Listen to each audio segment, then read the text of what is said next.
So a couple of days ago when I was reading the word, I literally noticed that I was reading just to get through it. And I had to catch myself because usually I may do that for a couple of days, but I noticed myself like kind of getting distracted in a way, not really getting anything from the word. And I noticed that that's how I literally used to read all the time. And it's the reason why I continue to make no progress in my life. My lifestyle didn't change. I continue to give in to lust over and over and over again. It's because I was doing things just to check it off the list. And honestly, I didn't even know what that meant because there's people who said that all the time, and there's sometimes things that I hear but I don't receive.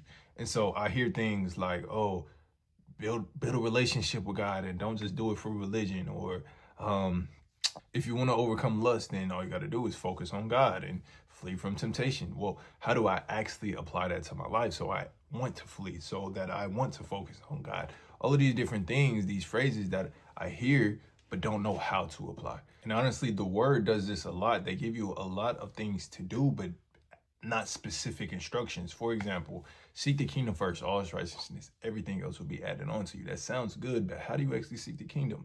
There's so many different things that you have to learn how to apply. And I promise you, if you learn this one thing, that is when the word will come alive in your life. You will actually start knowing how to seek the kingdom first. You'll know how to trust God with all your heart. You'll know how to apply these verses. You know how to flee from temptation. Not only know how, but you'll actually do it so that your lifestyle will actually look like him on a day-to-day basis. Because when I did this one thing, that's when everything changed. And it's literally just being real with God, having genuine faith in him. Because I started asking God questions like, okay, God, why do you want me to give up lust so bad? Why is it so bad? I started looking at the deeper reason of why I'm even doing it in the first place. Because obviously lust is pleasurable, but how does it actually destroy my calling? How does it actually destroy my purpose? What is this taking away from me? It didn't seem like my mind was getting all sexualized. Like it didn't seem like it was stopping me from actually reading the word. It didn't seem like it was stopping me from, loving other people, loving God, and living a life pleasing to God. So I realized with me asking and praying that and being genuine with God, he helped change my perspective with that. And it showed that I didn't truly have faith in God. Because say you're in a relationship with, someone and you're constantly cheating on them, but you're still loving them. You still,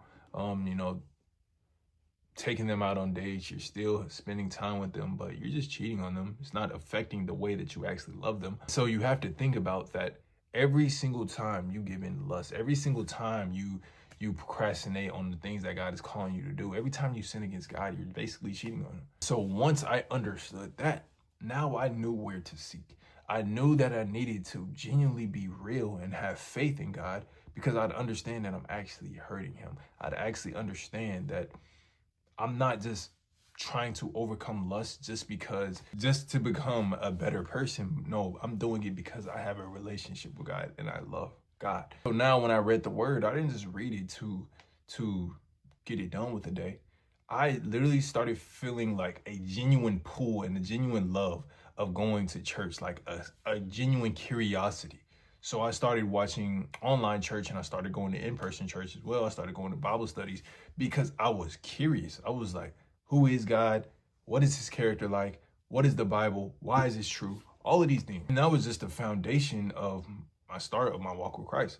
I was still falling into temptation. I was still falling in lust because I didn't get to know him yet. As I continued to do it on a day-to-day basis, reading the word every single day, that is when my desires started to change. That is when my mind started naturally renewing. Now, when I say my desires started to change, I don't mean just, lust just no longer looked appealing to me. No, I just started to find a better reason to say no.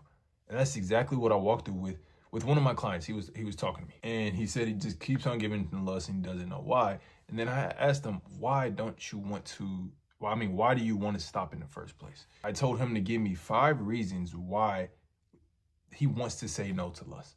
And he couldn't do it because when I was struggling with temptation, the one thing that allowed me to say no to lust is my reason for it, my faith in Christ, and then everything else that was coming after that. I was looking at my purpose. I was looking at just me wanting to feel accomplished, me being tired of feeling that guilty conscience. All of these different things started stacking up on top of each other.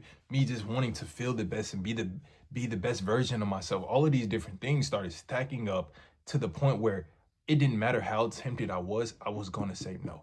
And until God can trust me to get tempted enough, or until God trusts me enough for me to get tempted, no matter how tempted I was, and me say no, he wouldn't be able to deliver me, because then I would just end up finding a way back. He literally did it. I literally asked God to take away the desire without me having to do anything, without me having to sacrifice secular music, without me having to sacrifice anything, and just say, no, God, take away the desire. And guess what?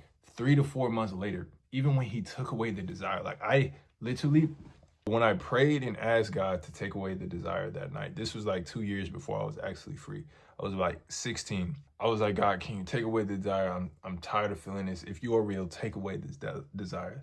And that night, when I even tried going back to it, if I literally felt disgusted to the point where I just, it's like I had the desire to do it, like I wanted to do it, but I also felt so disgusted doing it. And so I knew that God took away that desire. And then the next day I even tried, I felt the same thing. And then a couple of months later, I was wanting to go back literally just in my own flesh. So I started feeding my flesh first. I started watching some, content that would make me feel more lustful. And it got to the point where I fed my flesh so much that I wanted to give in, and then I gave in. And I tell that story because I say my testimony all the time that the night that I really got delivered from God is when I fought my hardest. Like I got tempted the hardest I've ever got tempted. And I said no. I was like, God, no, I'm tired of this. Because I just made a promise to you earlier, because I had watched the sermon like, oh, stop giving in to lust. I had said no, and I fought with all my strength. And then the next whole entire day, I was tempted that same way. And I said no, until I was like, God, I can't do it anymore. And I ran to him, because I didn't run to him before. I wasn't playing worship music or none of that, but I had ran to him, and he delivered me to the point where I started crying. And the reason why it was so powerful is because I felt his presence. I knew he was real. I was looking for an encounter for like several years, to the point where I tried to open up my third eye to see spirits, to know that they're actually real. I wanted to see something. So once I seen it, like once I felt it, once I knew he was real, and nobody else could really say anything because it was my experience, that is when all of my desires started to change. That's when I started to live out the word. That's when I want to just read something and then forget about it. That's when I would just want to read and then skip past it and not even actually apply it to my life. And this is when my desires actually started to change. It's when I made up in my mind to say no. And so if you want to get this same conviction and you want to say no to lust, write down the 5 reasons why you don't want to get back into temptation. Once you write those 5 things down, in order for those to actually get you to say no to lust, you have to have faith in them. I could say that, oh, I want to get closer to God. Oh, I want to go pursue the things that God is calling me to do. I want to just feel accomplished and feel disciplined. I could say all of those things, but if I'm not actually working towards those things with my other inputs, with me reading the word daily, actually seeking him, with me finding a community, with me working out in the gym, pursuing my calling and trying different things, if I'm not doing those things on a day-to-day basis, then of course lust is going to look more appealing. So write down the 5 things that make lust look less appealing, and then 5 ways that you're actually going to build faith towards whatever those 5 things are. Because I promise you, the 2 things that will allow you to have discipline in any area, it doesn't matter what area this is, laziness, procrastination, whatever it is, the 2 things that will allow you to move that needle and actually start moving forward is faith and love. When you have faith, you will also work, because faith without works is dead. And so when you have faith, that is what's going to produce you to go and do something. That hope is going to actually produce you to move. And that love is what's going to keep you consistent. Think about anything that you do. Say, for example, I continue to play basketball. The reason why I'd continue to play basketball is because I had faith that I was going somewhere. And then, number 1, the love for the game. That's what's going to get me through the pain. That's what's going to get me through the times where it's tough, where it doesn't seem right, like where it doesn't seem like it's going my way. When I continue to have faith, even in the midst of me not seeing it, that is what's going to continue to keep me working. So remember this, anytime you feel like, oh, I'm continuously falling into temptation or I'm continuously falling into lust, the problem is never that you're not strong enough. I don't ever want to say that. That's why anyone in my community, if they join, I am not going to let them say, oh, I can't overcome lust. I don't have the strength to overcome lust, because yes, you do. You just don't have enough faith or love for something else, those five tasks, for you to continue to say no.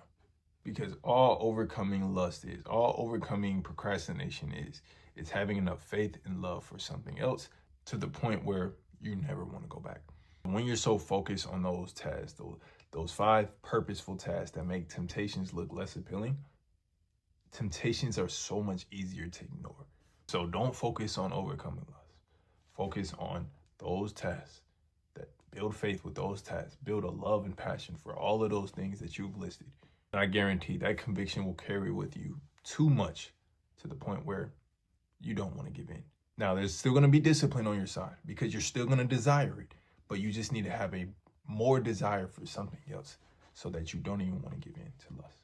That's how you replace and not just remove. Yes, I appreciate y'all for watching. I hope this video edified you. If you need that extra guidance and you're actually serious about overcoming lust so that you can use your discipline to pursue your passion, maybe you don't know your purpose, maybe you don't know how to implement these things, make sure you book a call with me with the link down below, but only for those who are actually serious. Don't book a call if you're not actually serious about your growth, because this is where I'm going to coach you one-on-one, not just to help you grow closer to God, but to help you in every aspect of your life. This is fitness, this is nutrition, this is discipline habits, those little discipline habits that are keeping you back. I'm going to be putting all my effort into you. I'm going to need that same effort back. So yes, appreciate y'all for watching. Appreciate all the support. Until next time, as usual, y'all stay blessed.